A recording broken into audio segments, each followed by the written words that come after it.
we go. Here we go. Do you feel any pain? Hell no. Do you feel a little shame? Hell no. Airborne Ranger, standing tall, mighty proud. Hell yeah. What you say? Gonna do it all night. Now look at me, Sergeant C. Wanna do it every night, every way, out of sight. I can run to the sun, just might make a jump on the moon. Hell yeah, sound off, sound off, sound off. 43rd, sound off. 44th, let me hear you. 45th, where you been? 42nd, lead the way. Hell yeah, 42nd, lead the way. Airborne, every day. All right, out of sight. Wanna quit? Hell no. Night run, all night. Night jump, all night. Night beat, anyway. Hey Marine, where you at? Won't you quit? You can't make it. Don't take it. Hey Navy, won't you quit? Let me go. Hey Army, is that a sight?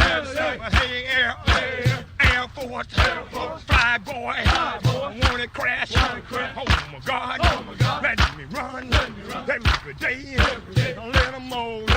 All right. Where my buddy is? Hey Dick, Sergeant Dixon, come on.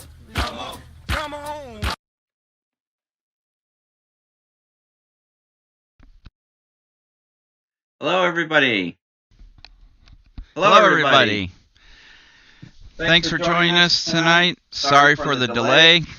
As always, we're upgrading our equipment to bring you the best coverage possible. So I now have a new microphone and headset to help with the sound because the other set would break up. So we went to a new one. Okay? So still working out some little quirks here and there. But at this time, I think we're doing all right. So let me know how the sound is. If we have any issues, all that would be appreciated. So we are now streaming on 3 different platforms. Obviously Twitch, YouTube Live, and Facebook. So yeah, let me know how the sound is, because I was hearing some echo before, and I want to make sure we're still not having that.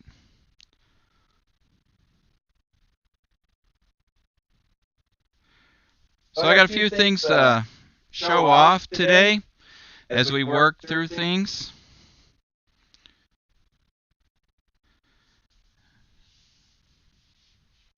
There is a little echo?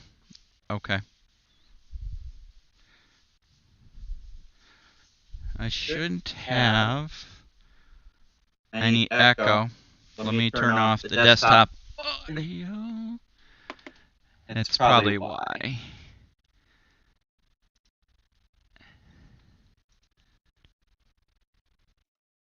Okay. Can you hear that better? How's that?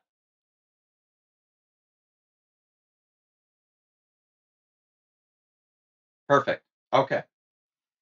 So, hopefully this new high-speed wireless headset mic, I can walk around the entire hobby area and show off some things.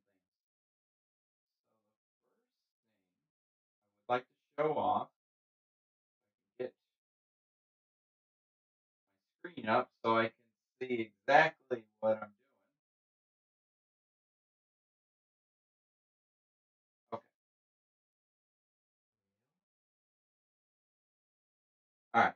So I'm going to have to do this blind. I don't have the other computer up, but that's not a big deal. All right. So as you can see, sitting right here in front of me is the razor. I'm going to turn the camera on screen. Sorry for the shake. So there it is. I did a base prime with Easy App Service from Silent Ice. This is, I believe, from Badger. So I did a base coat of this, and then we'll do some shading, and then I have to do some other work. So before I get into that, there's a couple other things I wanted to show off first. First thing, excess pieces. Actually, I still got to put on the mount for the front gunner here. As you can see, it's not supported. There should be the mount right there. I have it right there. So that piece right there. So exciting thing. Podcast goes out this Friday. Jim has been working hard at the third episode of the Ops Center. That'll go out the following week. We had to take a little bit of a break just to get our head wrapped around a few items and go from there. So, just some exciting things. Let me show you some items. So while we were in Ireland, talking to the home office there at on Tabletop/Beast of War, Annie from Cozy Dice was there as well. And we had a great time with her and Garrett and Ben, their son. And I have been talking to Annie about dice bags and dice pouches. So here we are. Look at that. Let me see if I can get it. Let me zoom out a little bit for you. This is the dice pouch. So very simple, embroidered Sit Rep Podcast, camouflage fleece lining, draw cord. So that's the pouch. I would say what, 4 by 5. So really nice, handmade. Then for you who need a bigger space, we have the dice bag. Nice big fleece line, camo. Again, just simple embroidery and drawstring with the lock. So those are both available directly from Cozy Dice. I think this one's roughly, I'm trying to convert pounds to US dollars. Maybe $25 on this. And this one's $15. Really nice. So you can get those directly from Annie on her site. We'll have more designs at another time. That's Ralph Designs. The other thing is, I got the new Badger airbrush in. This one is, correct model number. This is a model 100 SG. Okay. Now, when I first got it, it really is nice. They're all hand assembled. But when I first got it, I took it out of it. It comes in a nice little case like this. Sorry, I got reflection on the camera screen. And I'm like, where's the cup for the paint? Well, I didn't realize when I ordered it, I ordered the SG, which is basically a very fine, detailed, close-up work. This is the paint well right here.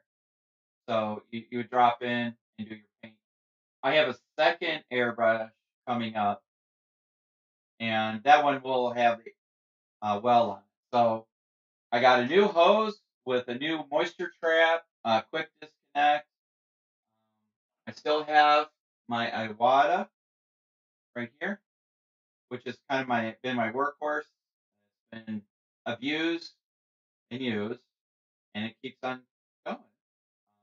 So that one will probably just be my primer for the future. But I'm really liking these Badgers. The reason I picked these up is over Christmas, he had a birthday sale, and over at Badger Airbrushes. He turned 55, is what he said, and every airbrush on the site, no matter which one, was $55. So I picked up two. Never have enough airbrushes.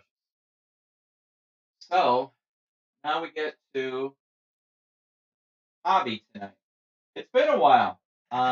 Jim, thanks for joining us. Just wanted to let you know that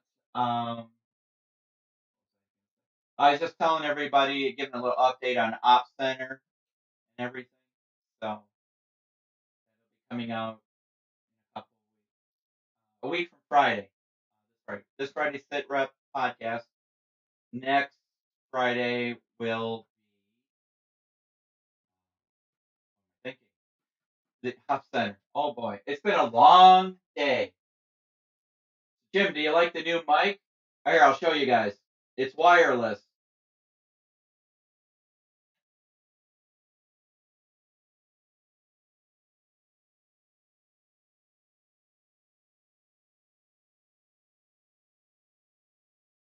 So yeah, it's pretty nice. It's wireless setup, rechargeable. I think it sounds pretty good. Okay, so also just to let you know, we're doing a live podcast on our next episode. We already have one guest lined up. This is outside of the Adepticon stuff we've been talking about. We're going to have Alex from Full Battle Rattle back on. It'll be the Saturday in 2 weeks. 2 weeks. The 16th, I think is when I said. Yes, the 16th. So a week, actually. We will have the next Sit Rep podcast. It'll be live. It'll be streamed on Twitch and Facebook and YouTube. And you guys can all be part of the conversation. I'm hoping to get you guys from Foreground on as well to talk about some items. We talk about one of them in the podcast about a project that Big Ben asked me about. For those of you who are not familiar with the Foreground, Big Ben is the patriarch of the company, and he has his sons working for him, CAD, and sorry, is it Alan? Help me, somebody. Sobek, these headphones are the Steel series. This is the Arctic 7. So they seem to be doing pretty good. I've got the receiver on the other side of the room hooked up to the main PC. And I'm here obviously at the workbench. Okay? So if you guys have any questions, please let us know. I am trying to do my best to do the camera work. For some reason, the Streamlabs remote won't work tonight, which is fine. I'm going to jump over to YouTube as well on my phone so I can have both up at the same time. I can monitor everybody at the same time, turn that sound down. Good. I'm glad you're excited about the live. I think we can get a lot of nice things going on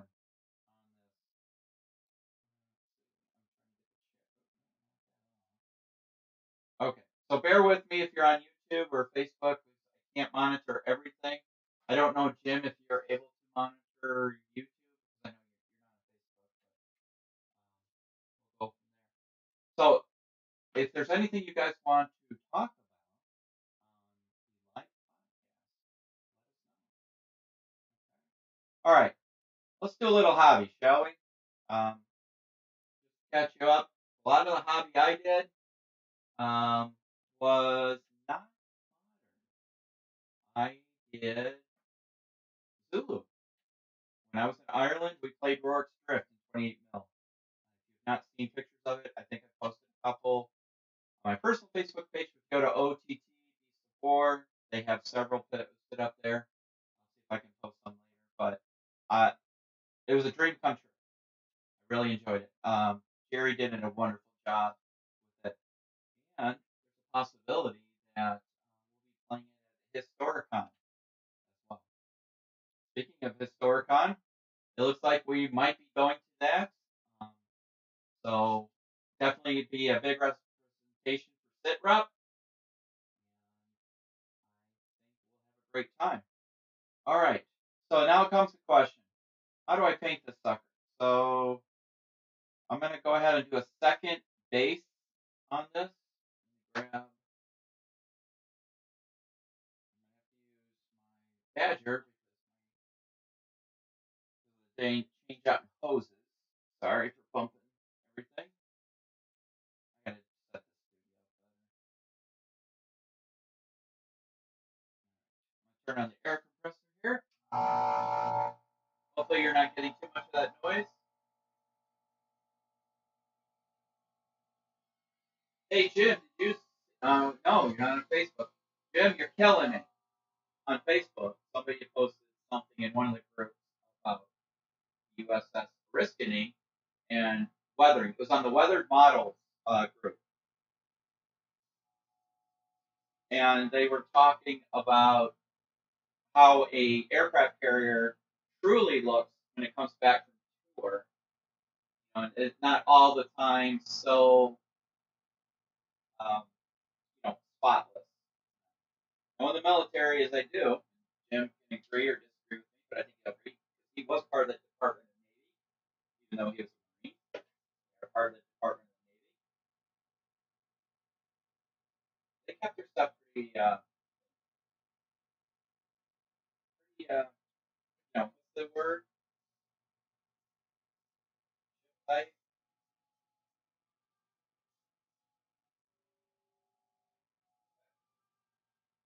all right.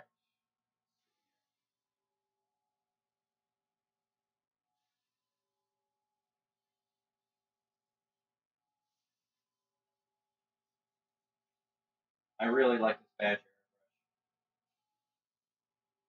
I was looking at this paint well, and I was really concerned about paint going all over the place, but it stays in there pretty well. Very evenly coated. Really nice job.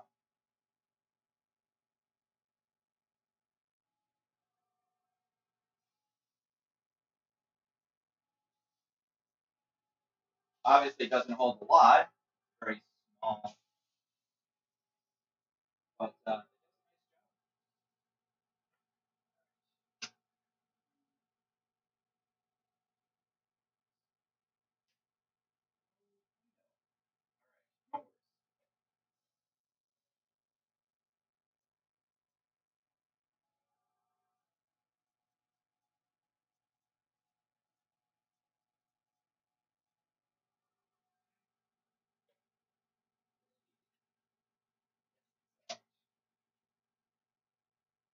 using airbrush cleaner.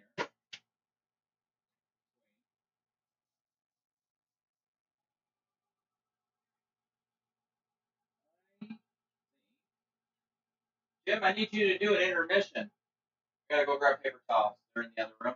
I promise I will be right back. And this is pretty awesome. I can walk away.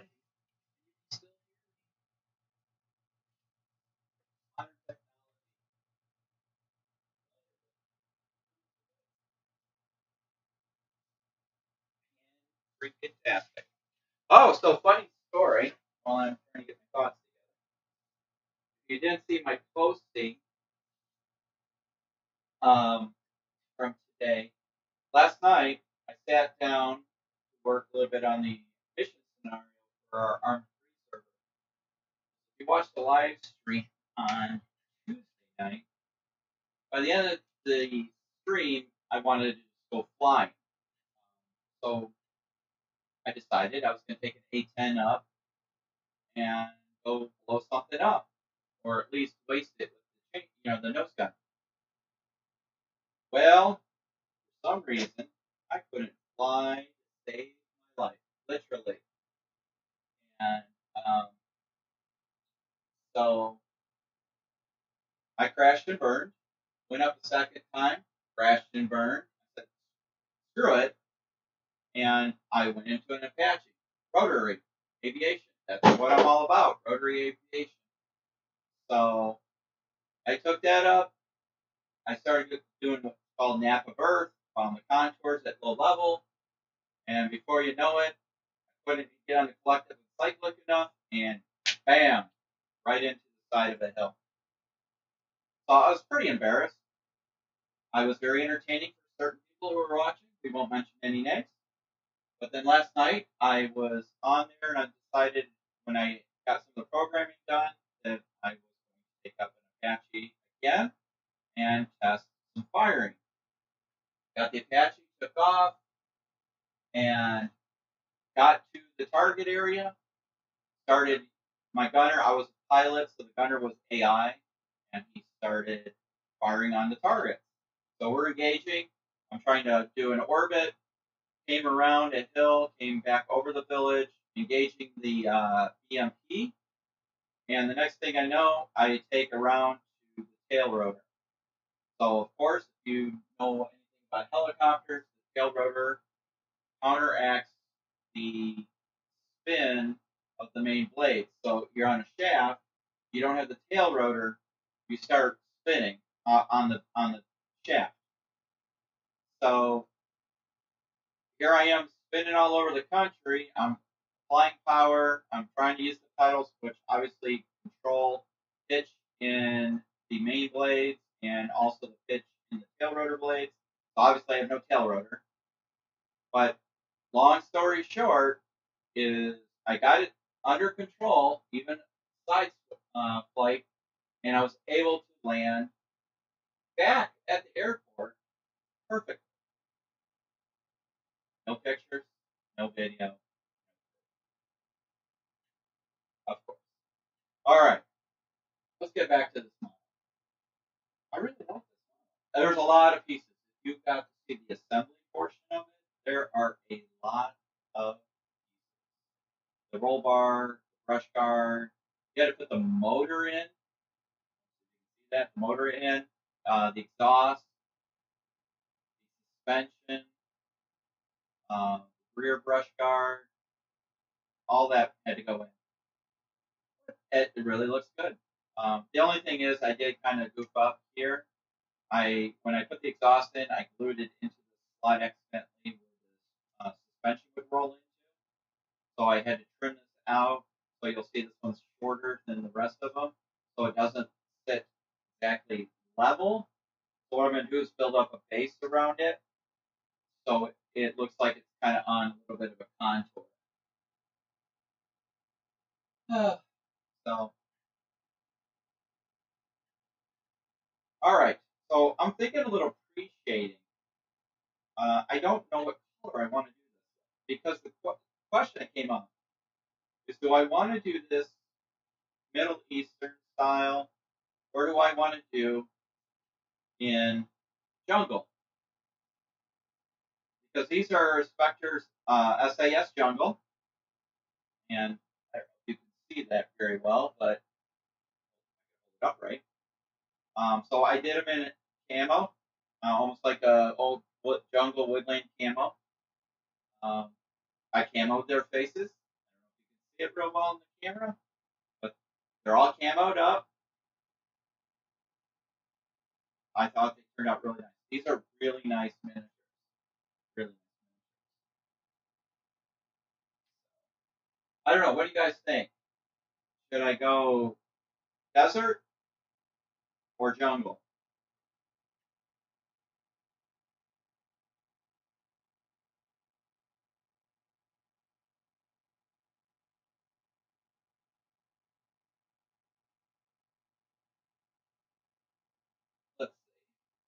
still appreciate anyways.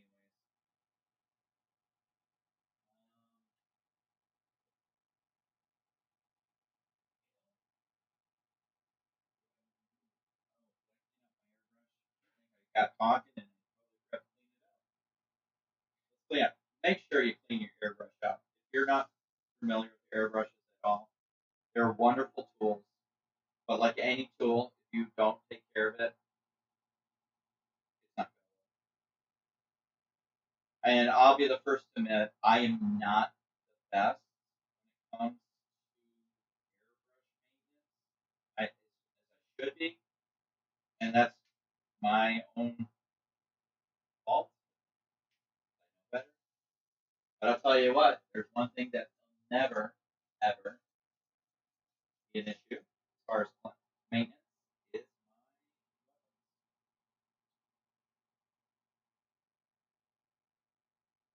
all right.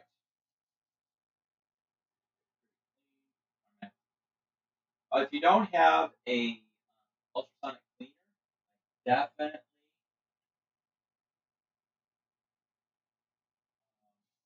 go with that. Yes, Jim, I do like the idea of doing a cartel mission. So if I was doing it in Belize, we would go that way. If I'm doing Mexico, I would do almost desert. I watched Sicario, Day of Soledad, the other night.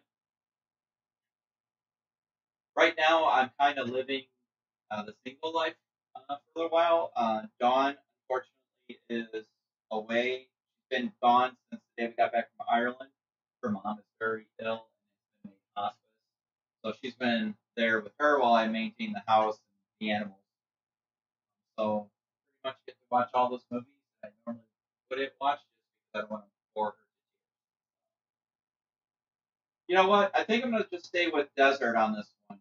I think that would probably.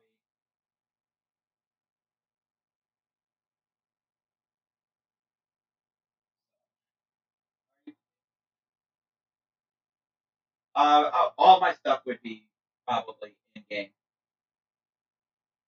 I'm gonna go ahead and appreciate this. So I need some Iraqi sand.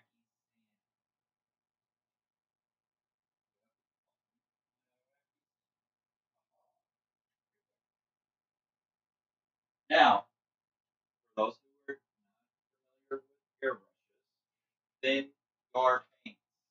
Thin your paints. Okay? Thin your paint. I like, and this is Vallejo Iraqi sand. Iraqi sand. I need to use an airbrush thinner or medium with it. I do have it. I try and stay with the same brand as the paint I'm thinning down, just so I don't get some weird reaction. Then on top of that, I am using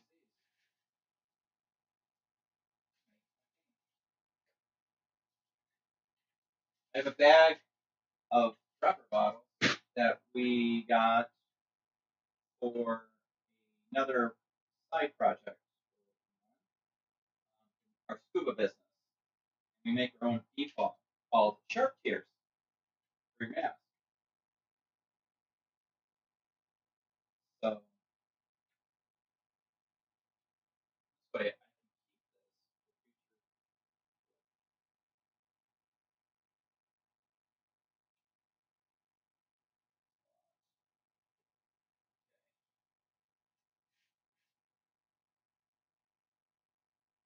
You want your paint to be almost the thickness of skim milk.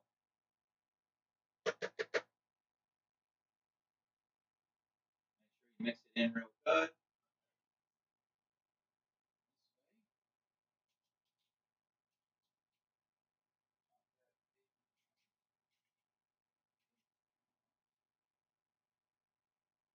It's got safety seal on it.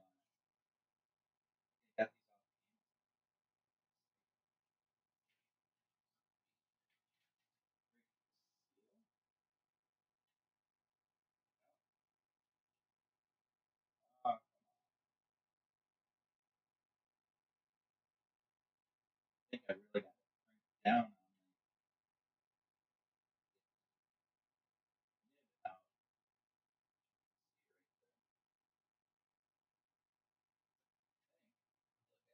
on the bottom.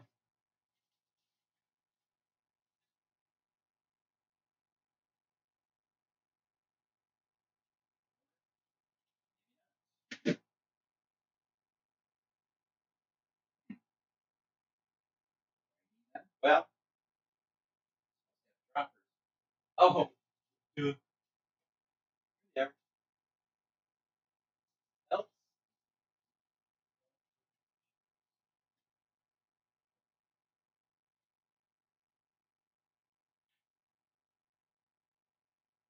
Boom. Dropper. All right, airbrush. See how dark this comes out. Might have to add a little pigment.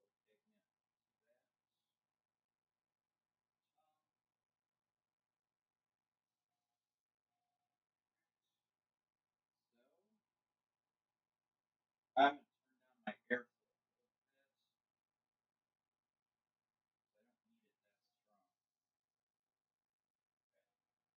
All right, so I want to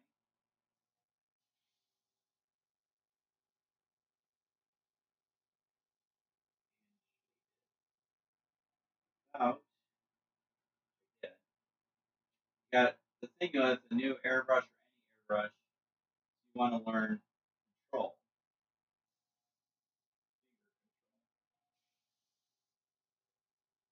and you don't want to overspray.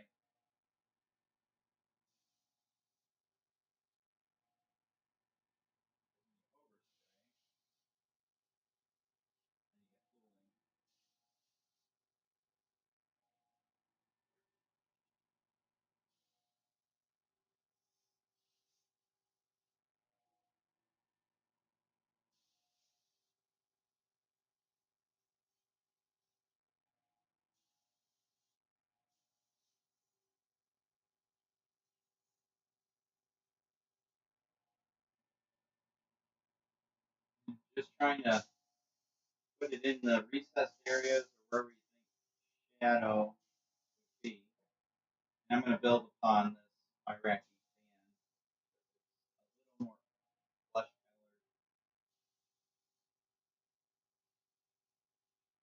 colored. It's learning finger control all over again. So you got to learn this all over again. I'm overspraying a lot. But that's okay because I do have a second razor put together. So this is more like my test.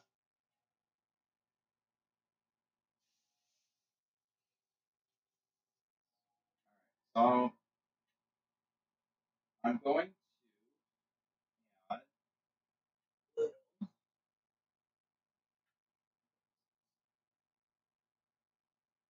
I have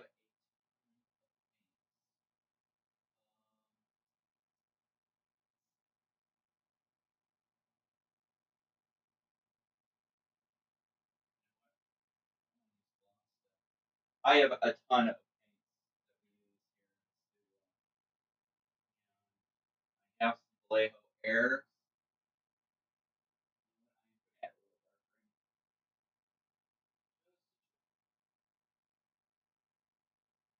So this is where it's going to get tricky because I don't know how I'm going to mix this.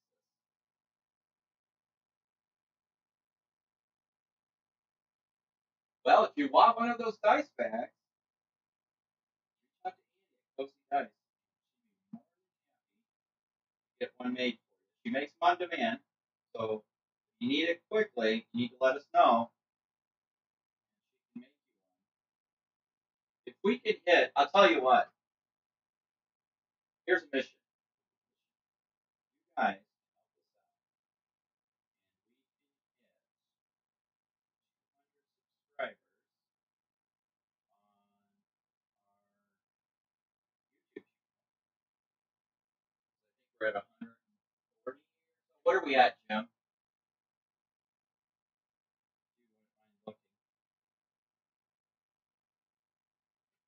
We can hit those 200.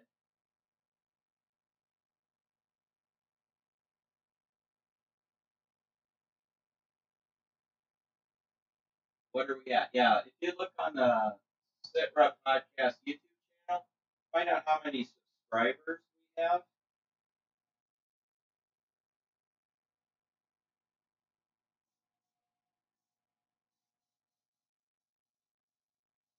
Fine balance of trying to mix this up.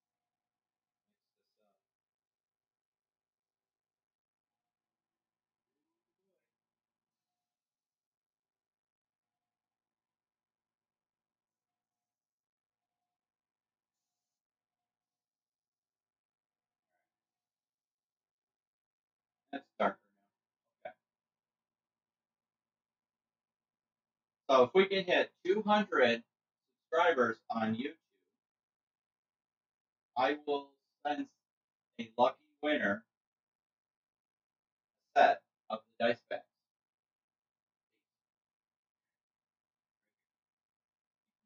Set, a pouch, and a game bag. Really nice. 135 on YouTube. We gotta hit 200. Hit that 200 mark. Send a set. In the meantime, if you want to help support us,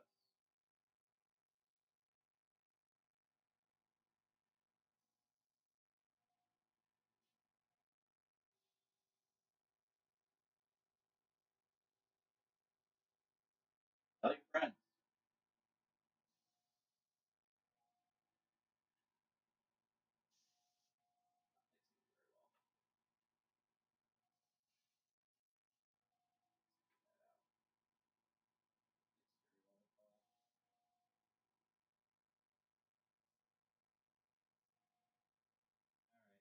We're gonna go to Plan B.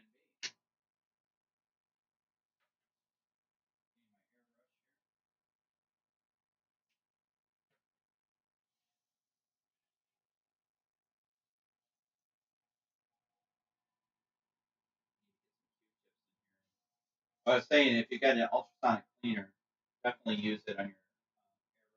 Get in all those areas that you can't reach. Like this one will have to be broken down and soaked. What I do, since I don't have an ultrasonic cleaner, I used to have one for my scuba business, but it broke and I haven't replaced it yet. I have this jar of Simple Green. Put parts in there, soak them overnight, rinse them. I have a separate jar right here that I put a tiny, like the needle guide in here, so I don't have to dig it out of here, out of the big jar. And soak them overnight, and then rinse them in the morning, and all paint is pretty much gone. If you leave it soaked any longer than that, you run the risk of having the Simple Green eat away.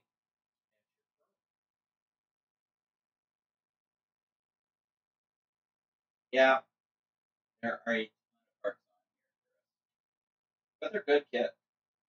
Once I got over the initial shock of going,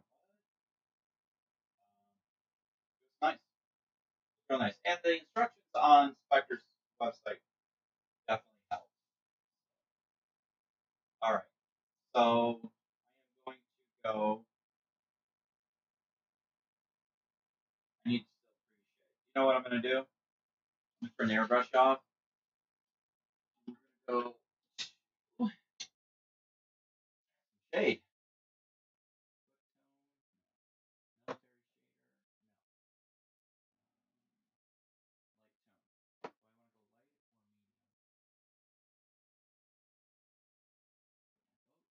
I gotta finish that up. So yes, Chris, you missed it. We made a huge announcement. In a couple weeks, we have Alex back on for Full Battle Rattle, and we're doing a live show podcast.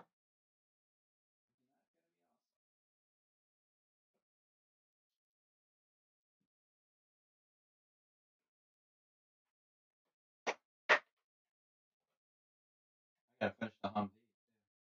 Look at this. This paint. All right, I'm sticking my finger in it. Let me move this over for you to see under the camera.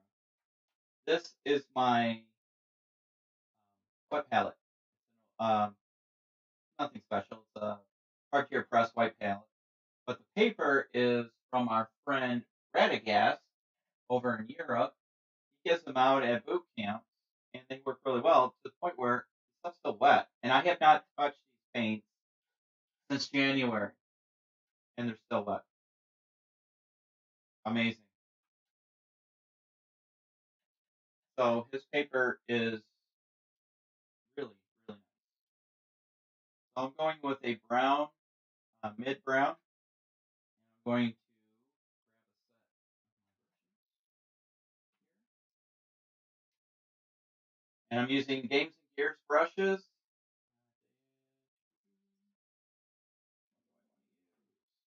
I don't want to fully wash it out. No, don't want to use the Katana. Katana is a silicone tip detail brush. They have a lot of different.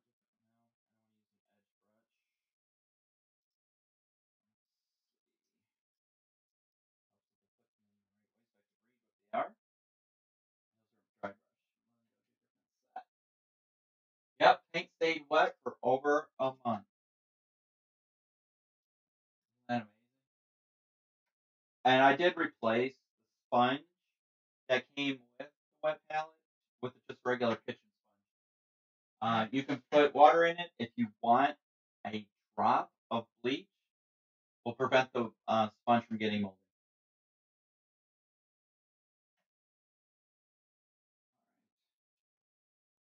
So,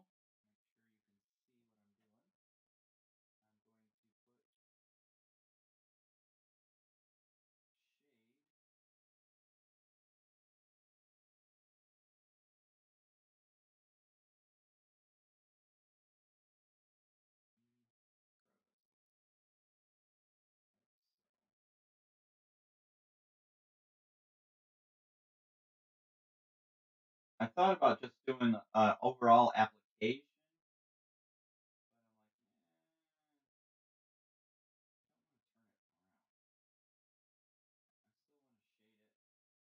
I do have a cheat when it comes to desert.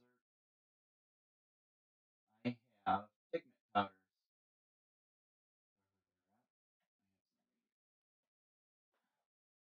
Pigment powders. You dust and it'll look amazing. Of course, it's not up here, but I have a tiger tank that I use pigment powders on to weather it, and it turned out pretty good. I sometimes, like aircraft, I will sit there and do every single panel line instead of a total wash. I will go in and paint every panel line.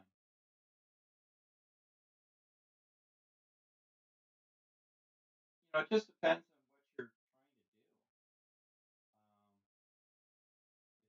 trying to do. If you're just trying to paint something on the table, give it a base coat, block it, throw a wash, maybe a dry brush on it if you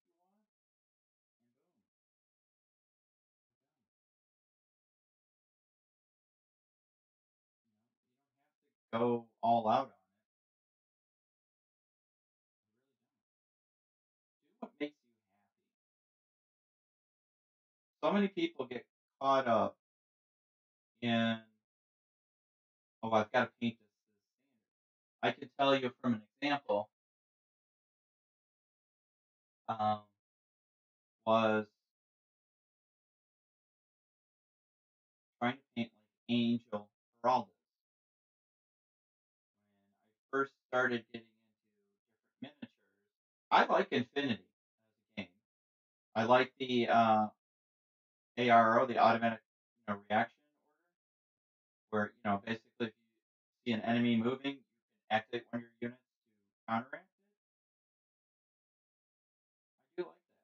See, that this light's kind of bright, hard for me to see because I'm looking right into a studio light and the camera screen. So I'm trying to look on YouTube as well. Yeah, pin washing is a lot of work, especially depending on the scale. So, Chris, Walkabout Games is on, and I think every see you do a hobby night here on Present Arms. He has a painting service. So if you're one of those people who doesn't have time for painting,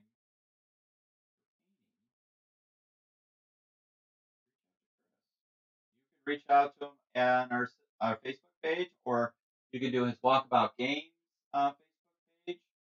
You can email us at sitrep.podcast@gmail.com. So many ways.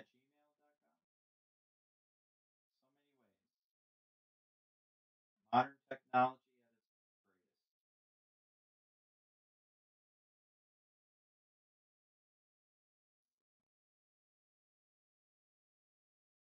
What is your favorite paintbrush?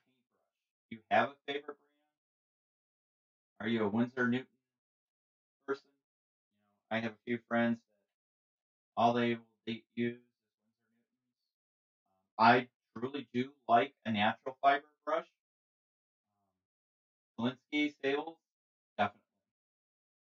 I didn't really think I would appreciate the difference, but I have a Kolinsky Sable. Games and Gears makes them. All right, full disclosure.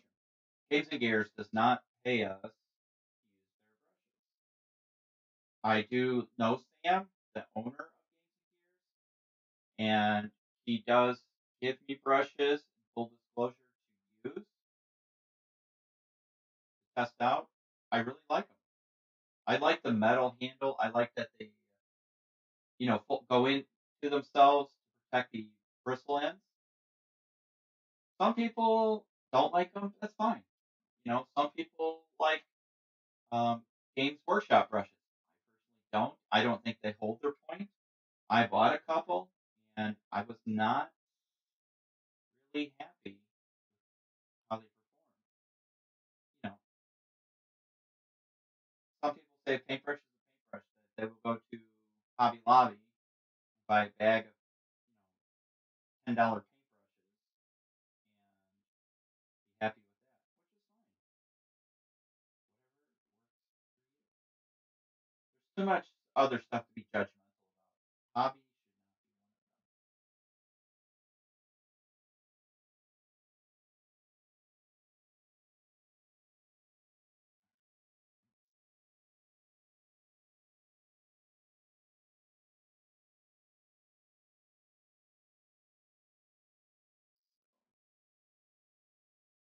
Still kind of lost on how I want to paint this. It'll come together eventually. A lot of times, if I'm really not sure what I'm doing, um, I just start painting, and it comes to me. And if it doesn't, I'll start over.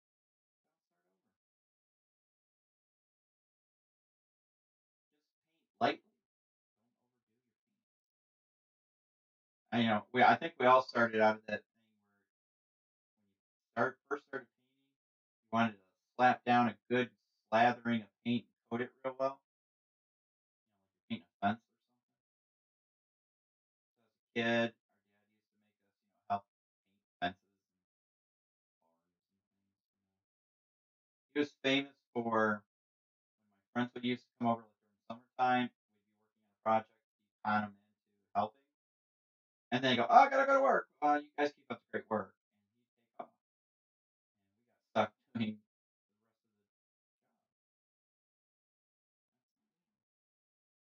job. All American hero.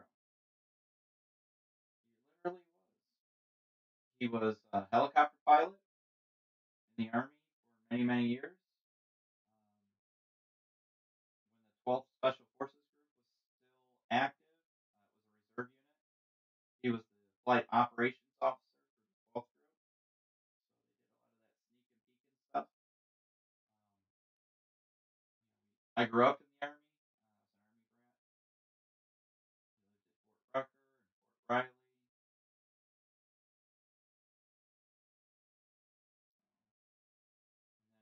And then when he decided to get out of the Army, still stayed in the reserves, but got out of active duty, he became a police officer. He was a police officer before he went in the Army, and then decided he wanted to learn to fly, so he went to the Army.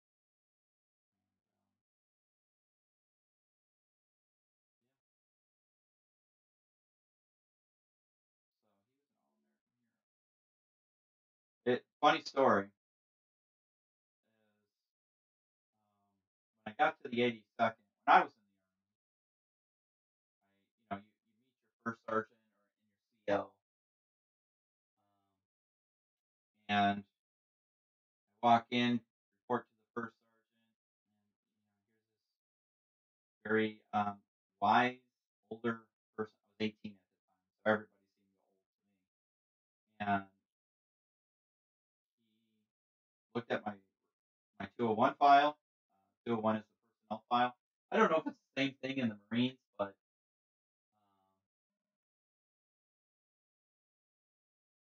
so he's looking at my 201 file and he goes, "Are you related to my dad?"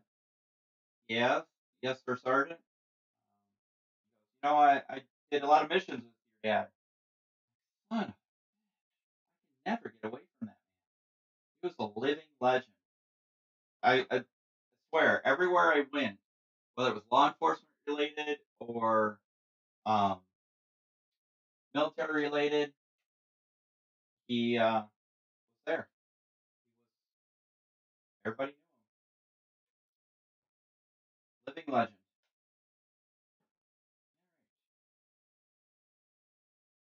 Okay, so pre-shade. How well you can see that under this light.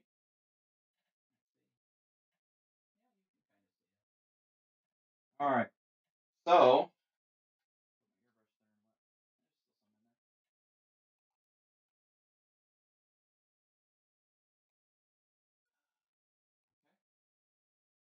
so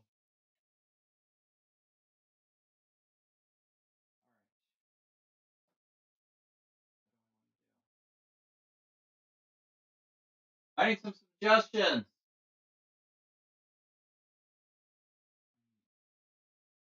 Sorry, missing the chat. So let me answer some questions here. Sorry, guys. I think we'll have to set up Discord and people monitoring the chats can talk. Excuse me. Talk so much. All right. So Novus Templar said, "So gee, when you play the vehicle on the table, will you have duplicate soldiers for dismounted when the vehicle is dismounted in combat?" Oh, there you go, thinking. Of course. I didn't think of it, but yes, you make an excellent point. All right. So Jim says metal handles are a must or plastic. I had some wooden ones. They were great until they started to flake and splinter from being in the water too many times. Yeah. I like these metal handles. They really work nice. They have a little hole on the end for the brush to breathe, so he doesn't get moldy. So they're really nice. Like Justin says, when in doubt, fail fast. SRB, Service Record Book. Okay, so we called it a 201 file in the Army. That's your personnel file. That's what followed you around until the Army lost it. Mine got lost. They had to try and recreate it. Mine now doesn't look anything like it should because you have to try and recreate your 201 file, and then missing awards and classes, you have to go to each class and see if they have records and then rebuild it from there. Okay. So Chris, I don't know if you heard, but I put you under the bus that you should do a painting stream for us.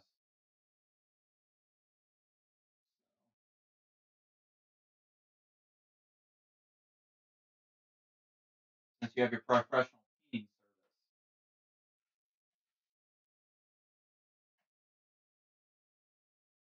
service. Okay. Watching on both. It doesn't get any better. But okay. So I think we're going to move up to another color.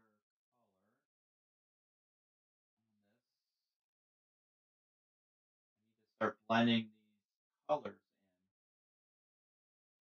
Left is right, right is left, forward is back, back is forward. That's camera talk. We go through that every time we go under camera to film something, like we did the Weekender. I hope you guys got to see the Weekender a couple weeks back when we were on, and we spent the whole. And if you're not a member of Beast of War, you may have not seen it, but we spent the whole XLBS, that's the members only weekend show on Sundays, talking about Modern. It was not supposed to be that long of a segment. It ended up being that way because we were really interested in talking about it. And the nice thing about it is I got Warren on camera to agree to the possibility of a boot camp. Woohoo! So the boot camp, I reached out to Matt and Steven over at Spectre Miniatures about possibly doing one in the fall. It would end up being in Ireland. But don't fret if you're on this side of the pond, because we have plans for here as well. Another company. So I'm hoping to start talking to them at Adepticon and nailing down some details.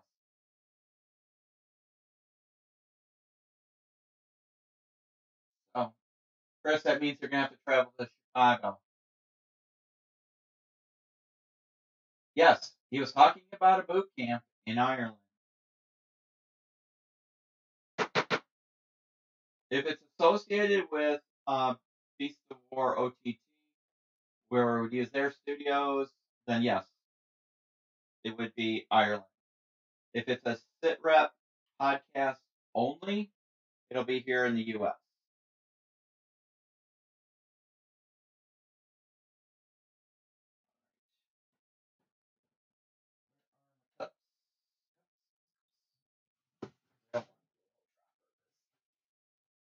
So invest in these. Daily mini cups. Great for mixing paints.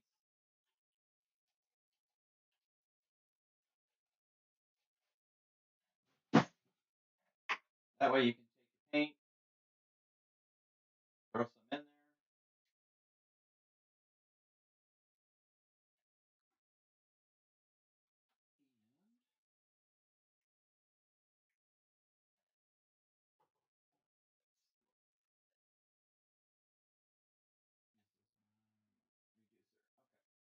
So I'm going to use this reducer because I got a lot of it. I know I just said don't mix brands, but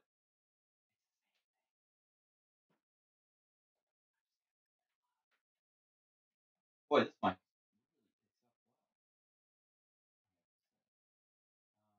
I need a mixing tool. I do not use my main brushes to mix paints. It's a big no-no. Don't do it. You'll ruin your brush. Use an old junky brush. Like this one. This is an Artist Oils paintbrush. Mix it good. Remember what's the consistency we're looking for? Skim milk.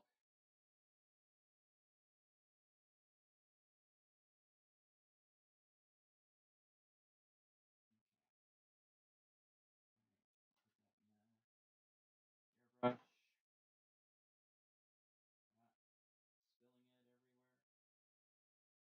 Spilling it everywhere.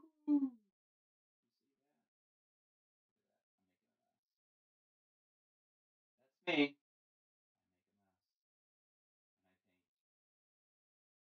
Funny story.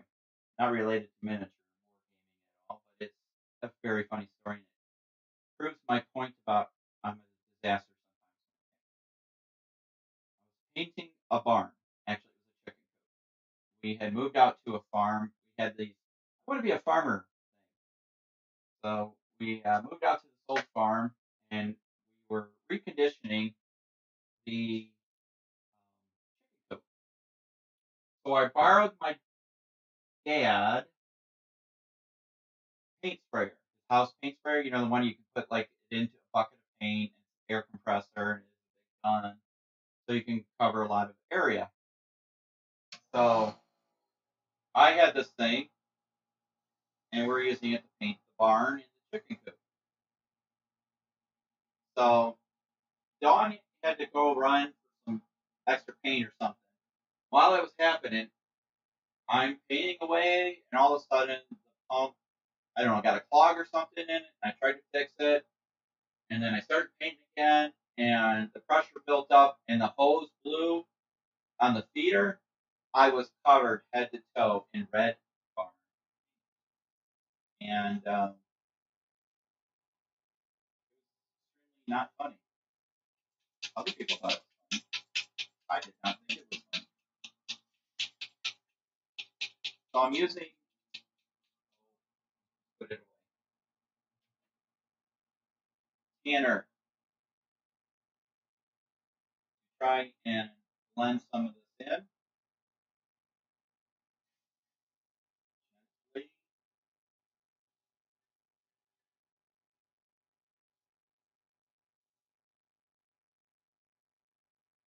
It's okay if I paint the guys, they're going to get painted by hand.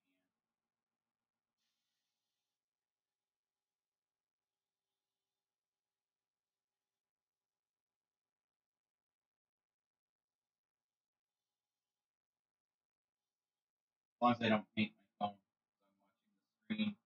There, that's another challenging aspect of broadcasting live over the internet is there's a delay. So I'm talking to you, in about 3 to 4 seconds, I will hear it on whatever platform I'm listening to. So it gets a little nerve-wracking as you're trying to talk.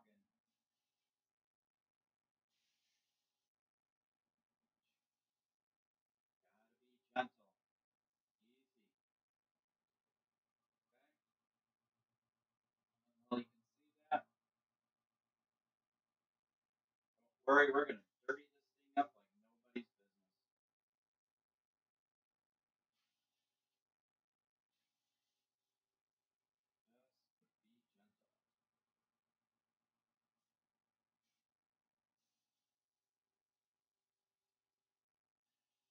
Typically, when I'm doing a realistic military vehicle,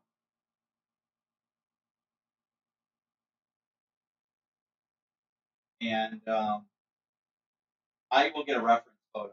So, like when I did the SOCR boat, the striped camouflage is based off a reference photo that I used. I didn't make it up. It actually, there's a photo of one that has it. Then you have other ones that have like an actual pattern. So I like the look of the striped camouflage. So that's why I went with that.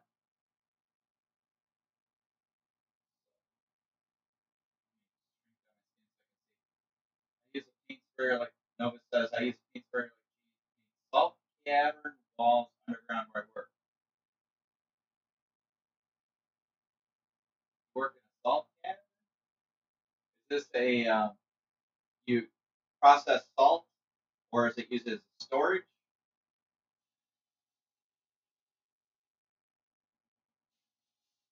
You know, another nice thing about this is you don't have to be even on this because you want it to be different shades. You want it to. Um, we're going to do some weathering to it as well. Okay. The thing that needs to be stated about military vehicles. This is one of the things that gets me about some of the weathered vehicles I see on the weathered miniatures page. They have some tanks in some vehicles. Granted, a lot of it's World War II based, where they're all showing rust, streaks. Granted, you know, towards the end, the German army probably had a lot of more derelict type vehicles. But in the modern era, there is no way in this military, and I'm speaking U.S. military, that we could get away with unkept, nasty vehicles. It doesn't happen. Now, we all know you take a vehicle to the desert, it's full of and everywhere, and but there is a point where the first sergeant or the sergeant major is going to come along and say, "Oh no, square those vehicles away." And then you got sergeant major detail, and you're now starting out vehicles and getting them. Like our aircraft, my helicopter, you could not let that thing get dirty. Okay, it had its typical average daily grind that we cleaned up, but sand and helicopters do not mix at all. So you had to do that. I mean, Chris could probably tell the same thing from the Canadian Army standpoint. I mean, when you're in the field, things get dirty. Don't get me wrong. But there's a lot of cleaning maintenance. You do not see a lot of weather-beaten vehicles, aircraft, ships, unless they're mothballed or something like that. Like the fleet in Norfolk, they're pretty weather-beaten. But this kind of vehicle here is not going to be all beat up unless you're modeling it for in combat. Okay, so yeah, I'm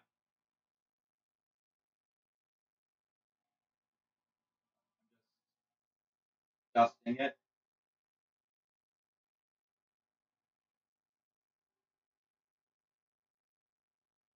Trying to get those areas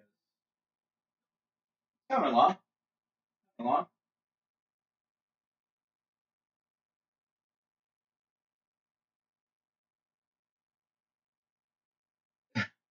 Jim just made the point for me.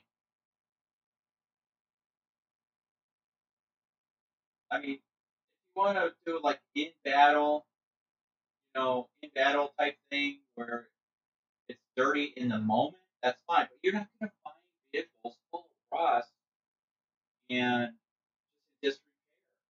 It doesn't happen in the modern military unless it's in the heat of combat. That's pretty cool. This Hollywood films and scripts. I bet there's some real treasures down there. I'm a huge movie buff of older movies. I love classics.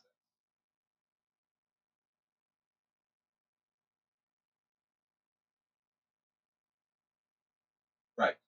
Jim, just making the point. We are big on maintenance.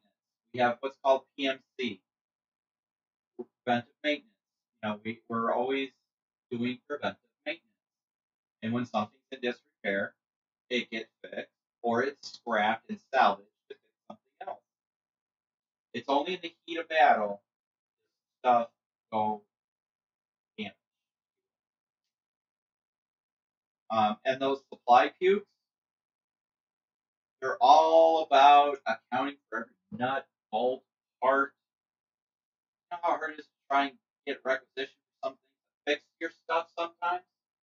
Gotta go through supply. Gotta fill out this form in triplicate. I gotta account for every serial number. What do you mean you're missing an M16? That's not allowed. That's for you, Jim.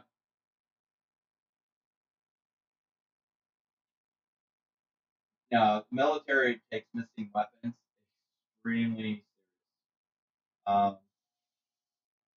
I can tell you, a guy lost his M16 on a jump at Fort Bragg, and it was right before holiday weekend. I want to say 4th of July, and they locked down the post until it's found. Because there's no way they're letting a weapon like that. And a lot of people say it's only a 22. Yes, but it's a select fire military weapon, and they take that stuff very seriously. So I did not envy supply. I got in there at one of my units for a little while because they didn't have my slot open. Um, so I got stuck in supply. It was all right. People are cool, but I just couldn't do it for long term. Then I got put in the tool shed. I know it's not technically supply thing. It's an armory thing. You're right. But a lot of times, our armory people came from supply. That went to armory school.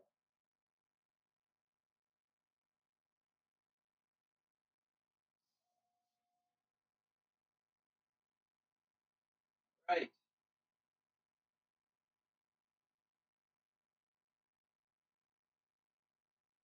Well, guys, we're just about ready to wrap up for the night. I know we didn't get much done. We did a lot more chatting than hobby, but that's part of the fun.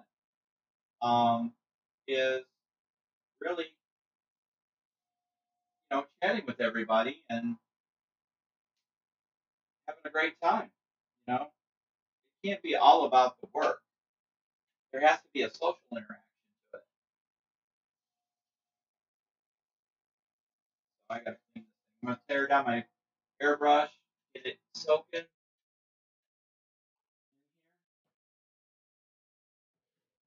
But it definitely doesn't help when you're trying to actually do work that you get distracted by talking. So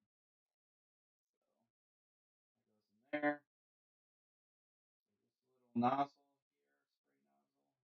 I'm gonna put that in my other. It's so small. If I try and dig it out, it'll,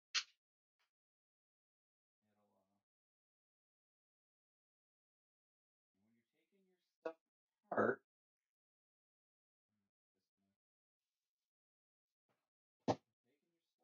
apart.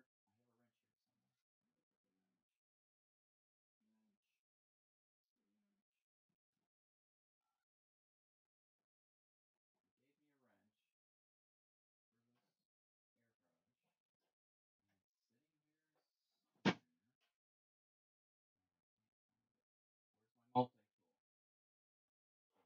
Multi-tool.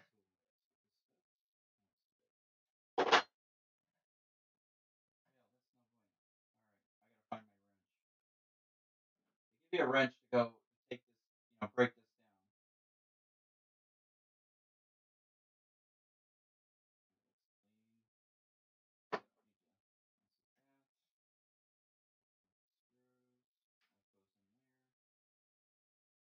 This is the first time I'm breaking down this airbrush.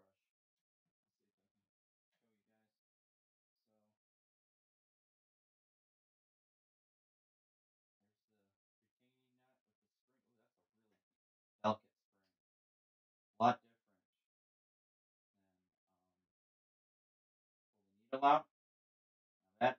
handled special. It's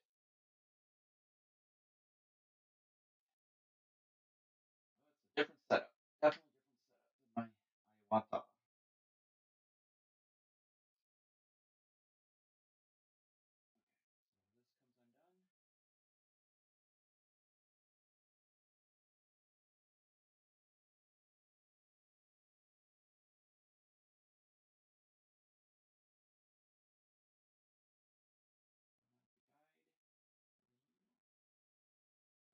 Also creates the tension of the trigger.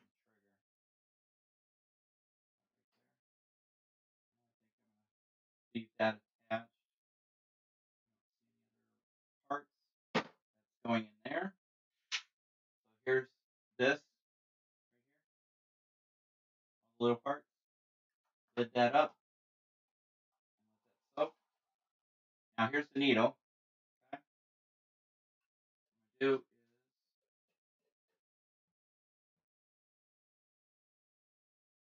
the hole that the needle goes into. That way it's safe from bending. And it soaks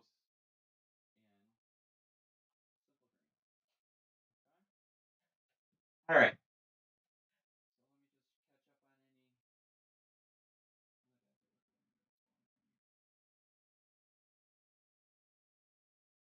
I believe it.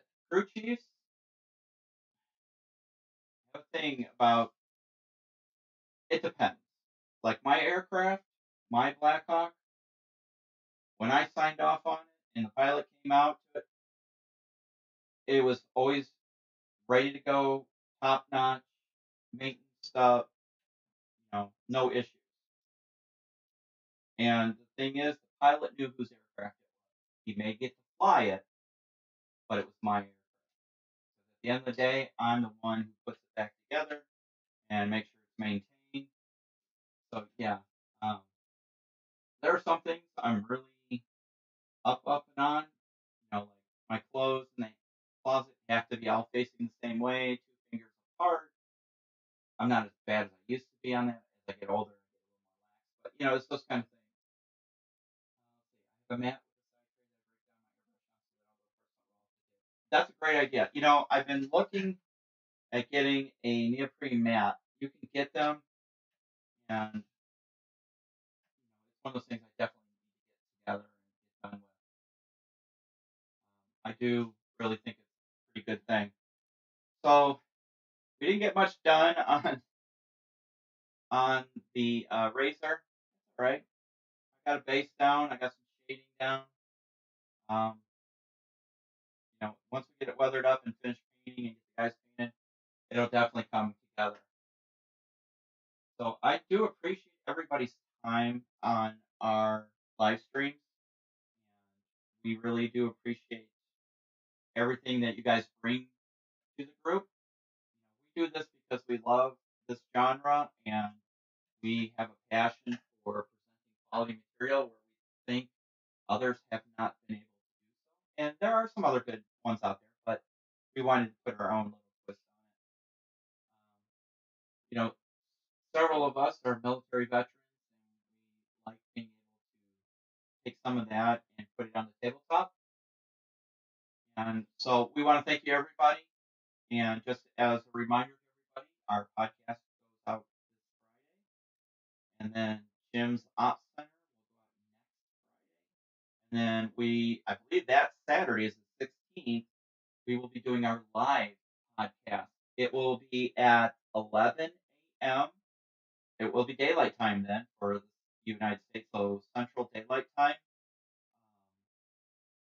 which would be roughly, I don't know if UK will have turned over by then, but it's 5 hours ahead. So it'll be noon for Jim on the Eastern, 11 for us, 10 a.m. for Mountain, and 9 a.m. for Pacific time.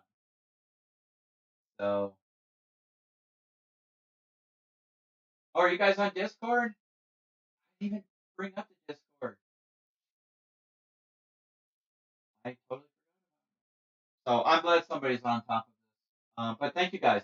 So also, so you're aware, on Tuesday nights is when we stream Arma 3, and then when Division 2 comes out, Ralph, I believe, is going to be doing that. And then we will be starting our Ghost Ops RPG campaign soon.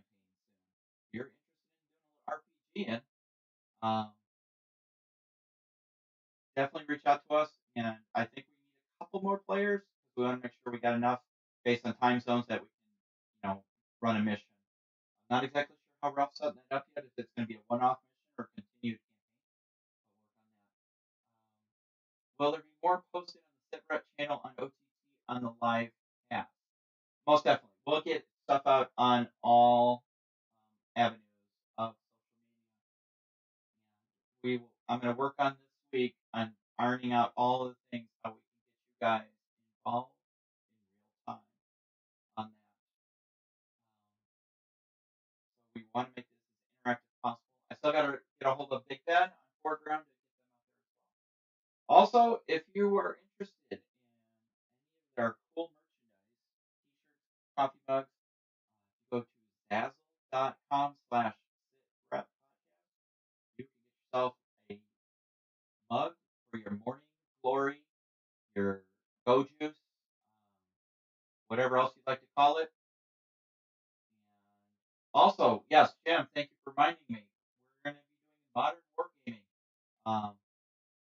Jim does his weekend gaming, and he's looking for some players or player for one of his games.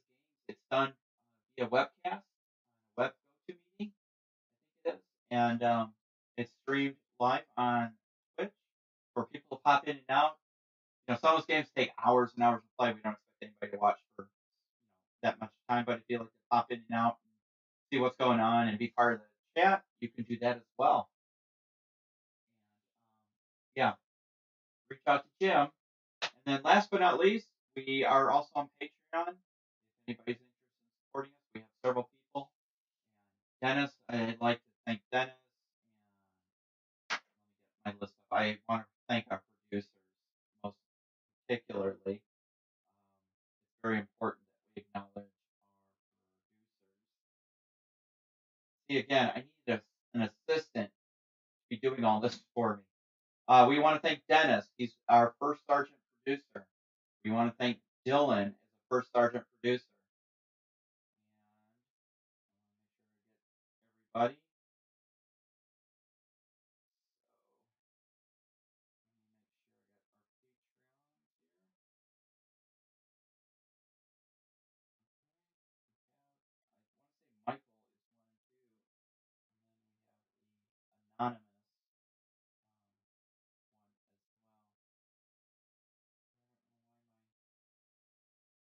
well. Sorry, guys. I'm trying to make sure I am appreciative of everybody. Michael, thank you very much as well. Those are all our first sergeant producers. At that level, they get to help create some content when they're ready to. They get guest spots on the podcast or other shows as well. And we are in the process of working with another company to provide us with mugs. So at the producer level, eventually we're going to have a physical reward where you will get your own sit rep podcast. So thank you guys for joining us tonight. We really appreciate it. Jim, thank you for moderating the chat for us. Chris, if you're still out there, buddy, let's chat soon so we can nail down some detail. Like I said, Alex from Full Battle Rattle will be with us on the live chat. And we're looking to do some more stuff, and keep a lookout for the information on the boot camps. We're going to be rocking and rolling, people. And until the next time, we will see you. Thanks very much. Bye-bye.